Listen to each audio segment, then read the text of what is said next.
pouvez pas y échapper, on en parle depuis le début de la semaine. C'est aujourd'hui bien sûr la fête juive de Pourim, célébrée chaque année le 14e jour du mois d'Adar dans le calendrier hébraïque et qui rappelle un événement du livre d'Esther. Et pour parler de la fête, nous retrouvons le grand rabbin Bruno Fison. Bonjour Rav. Bonjour, Pourim Saméar. Pourim Saméar, de très bonnes fêtes. Alors peut-être peut-on rappeler, monsieur le rabbin, le contexte historique de la fête de Pourim?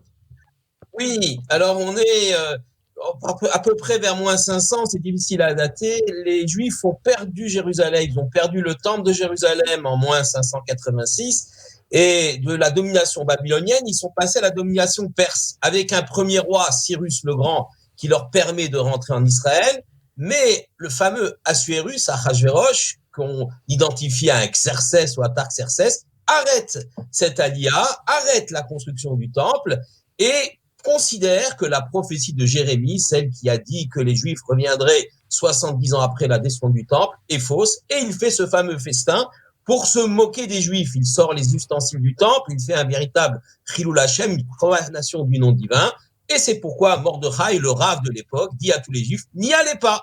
Eh ben, ils y vont quand même. Et donc, Dieu est très fâché. Il se voile la face, il se cache le visage, comme on dit Esther Panim. Il y a le mot Esther qui apparaît. Donc, il se cache. Et l'histoire de Pourim, malheureusement, peut commencer. Mais ce qui est intéressant, c'est que Dieu a déjà préparé la réfoua avant la Maca, le remède avant le coup, puisque la mise en place de la reine Esther, qui va être l'héroïne, qui va sortir le peuple juif de cette impasse, elle est déjà en place avant même qu'Aman devienne Premier ministre et ne profère ses menaces.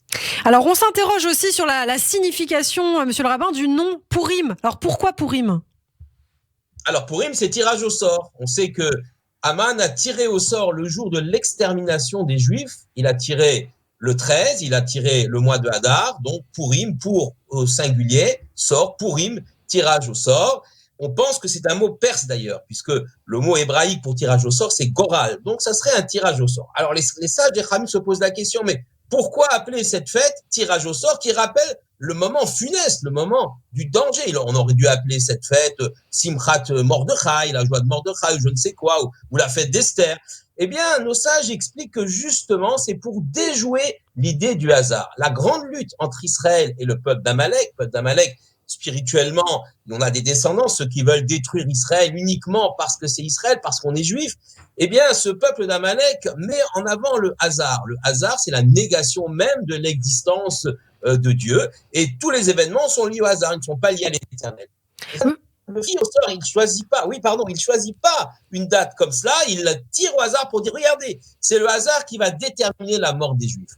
Justement, Pourim, c'est Nahaforhu, les choses se renversent.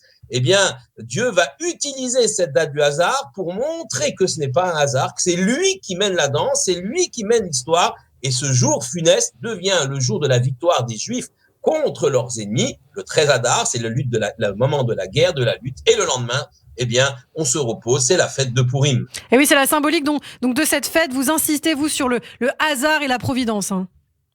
Absolument. Le hasard, c'est Aman, c'est ceux qui ne croient pas que l'histoire a un sens. Et la providence, c'est l'intervention de Dieu dans l'histoire. Attention, une intervention où les êtres humains, nous-mêmes, nous sommes des acteurs, nous ne sommes pas des spectateurs passifs. Mordechai et Esther ont un rôle essentiel, même si c'est l'Éternel qui mène les choses. Il y a un libre arbitre, il y a une volonté humaine. Le plus important, c'est de savoir que ce que nous faisons, nous, ici sur Terre, eh bien, a un impact, a un effet, et l'Éternel nous soutient et nous accompagne. Pourim Saméach à tous. Eh bien, merci beaucoup, Rav Fison. Pourim Saméach, et on espère que vous allez bien manger ce soir. Nous, en tout cas, on va tout faire. On va tout faire pour. Merci. Et attention de ne pas trop boire jusqu'à ce que seulement on ne distingue entre Aman et Mordechai. Eh bien, voilà, merci. Pourim Saméach à tous. Merci beaucoup, Rak Pourim Saméach, et à très bientôt sur Radio J. Restez avec nous, nous sommes ensemble jusqu'à 16h30 cet après-midi.